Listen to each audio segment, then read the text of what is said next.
Make in India कहते हैं तो मेक फॉर इंडिया भी है, क्योंकि 125 करोड़ का देश है, इतना बड़ा मार्केट है। लेकिन हम चाहते हैं कि वो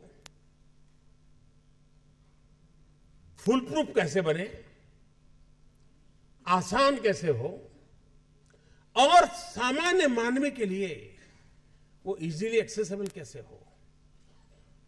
ये अगर व्यवस्थाएं देने में हम सफल होते हैं, और मैं मानता हूं कि हमारे देश का नौजवान हमारी अपनी समस्याओं को, यहां किसी ने कहा कि मैं अगर उस देश को उसकी समस्याओं को समझूंगा, शायद तिवारी ने कहा, मैं अपनी समस्याओं को समझूंगा तब जाकर के मुझे रास्ते खोजने का सूझेगा।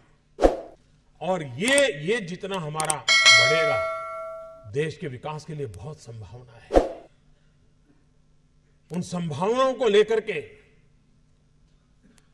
छोटी छोटी आवश्यकताओं से लेकर के बड़ी बड़ी, और स्टार्टअप का मतलब ये तो नहीं है कि हर किसी के पास $1 बिलियन का काम हो रहा है और 2000 लोग काम करें, जरूरी नहीं है।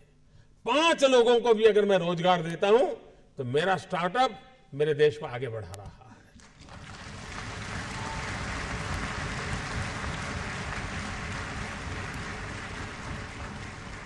एक साइकोलॉजिकल चेंज लाना है कि यूथ के दिमाग में जॉब सीकर की मानसिकता से उसको बाहर लाना है, वो जॉब क्रिएटर बने।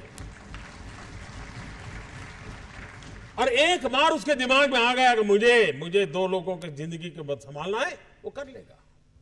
हमारे देश में एजुकेशन इंफ्रास्ट्रक्चर पर बल दिया जाता है, टीचर के अपॉइंटमेंट पर बल दिया जाता है, वो काम हो भी रहा है।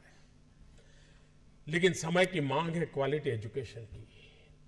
गरीब से गरीब, दूर सुदूर जंगलों में रहने वाला व्यक्ति हो, पहाड़ों में रहने वाला व्यक्ति हो, मैं ऐसे कैसे चीजों को खोज के निकालूं कि उसी क्वालिटी का एजुकेशन जो अमीर घराने के बच्चों को मिलता है, उस टेक्नोलॉजी के द्वारा गरीब से गरीब तक मैं कैसे पहुंचाऊं।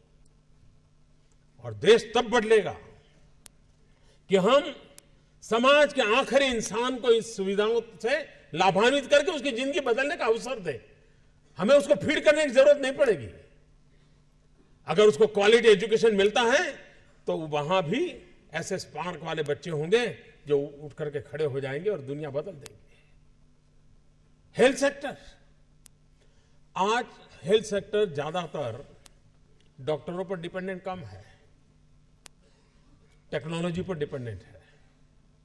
डॉक्टर भी खुद टेक्नोलॉजी पर डिपेंडेंट है। मशीन तय करता है कि तुम्हें क्या तकलीफ है, फिर डॉक्टर कहता है ठीक है, मैं किताब देकर ले लो। इसका मतलब हेल्थ सेक्टर में टेक्नोलॉजी इनोवेशन की संभावनाएं बढ़ती चली जा रही है। लेकिन भारत जैसे देश में ये अफोर्डेबल कैसे हो, ये हमारे सामने चुनौती है। सस्ते में सस्ता व्यवस्था का कैसे बने, इस पर हम सोचें, नएपन से सोचें। और इसलिए स्टार्टअप कहने के बाद कुछ लोगों की सोच होती है तो बड़ा हाई फाई होगा, लैपटॉप के बाहर दुनिया कुछ नहीं होगी, मोबाइल से जुड़े होंगे। ऐसा नहीं है। ये लोग हैं जिन्होंने कोई न कोई कमाल किए। यहां हर प्रकार के लोग हैं। आप देखिए हैंडीक्राफ्ट, भारत का हैंडीक्राफ्ट दुनिया में अपना डंका बजाए, ऐसी आप ऐप बना करके दुनिया में प्लेटफॉर्म क्यों न खड़ा करें। सिर्फ ई कॉमर्स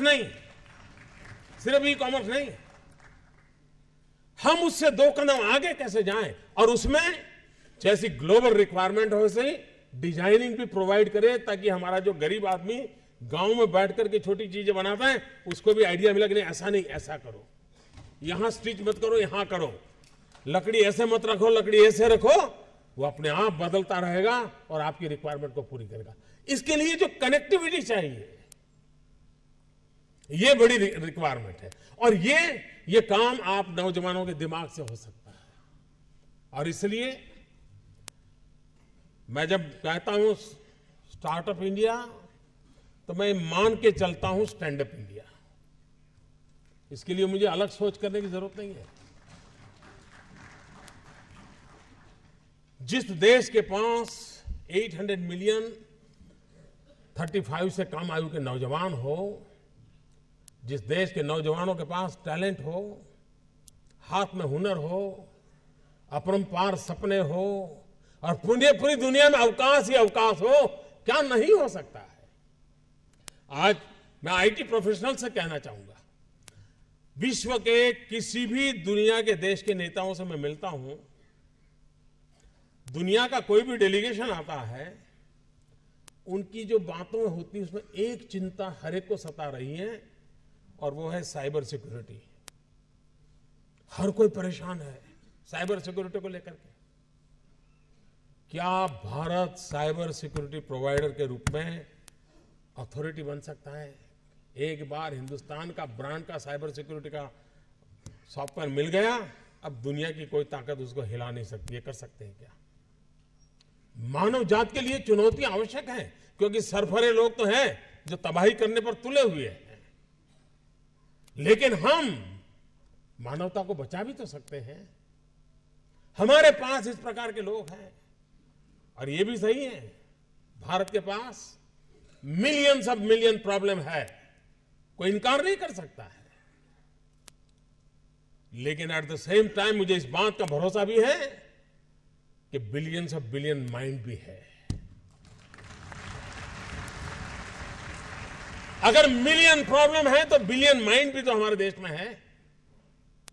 हर स्टार्टअप के पीछे कोई न कोई समस्या के समाधान का इरादा रहना चाहिए, और जब किसी स्टार्टअप के पास समस्या के समाधान का इरादा होगा तो उसकी संतोष का लेवल भी कहीं कुछ और होगा जी। जब किसी की जिंदगी में बदलाव लाता है तो उसको एक सेटिस्फेक्शन मिलता है। और इसलिए मैं वो कुछ करके दिखाऊं जिसमें मैं जॉब क्रिएटर बनूं, मैं वो कुछ करके दिखाऊं कि जिसके कारण किसी की जिंदगी में मैं काम आऊं, मैं वो कुछ करके दिखाऊं कि मेरे देश को एक कदम आगे ले जाने में मेरा भी कोई योगदान हो। इतना भी अगर सपना लेकर के हम चलते हैं, हम बहुत कुछ कर सकते हैं।